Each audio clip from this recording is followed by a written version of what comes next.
ইনশাআল্লাহ অবশ্যই চেষ্টা করবো, আমরা যাবো। কারণ টাকা তো আর মরলে কবর যায় না। সেদিন যদি আমার হোটেল বন্ধ রাখতে হয় তারপরে আমি যাব। আমি তো আর এইসব জানি না। আমার এনে রাখতে একদিন আগে কইলে আমি হরের দিন হোটেল বন্ধ রাখবো। ইনশাআল্লাহ। আমি মরে গেলে তো বছরে বছরে হোটেল বন্ধ হয়ে যাবে। তাহলে 2-4 দিন বন্ধ হইলে কোনো সমস্যা নাই, আমি খুশি আছি। আমি নত শিকারে যাই।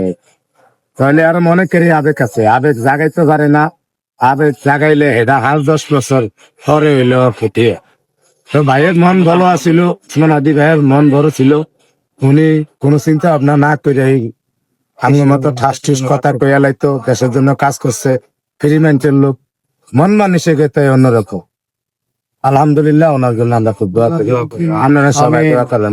বাংলাদেশের যত মা বোনেরা আছেন, ভাইয়েরা আছেন, ভাই বোনেরা আছেন, আমগো চাচা জেদারা আছেন, সবাই একটু দোয়া করবেন এগুলোর লিগা।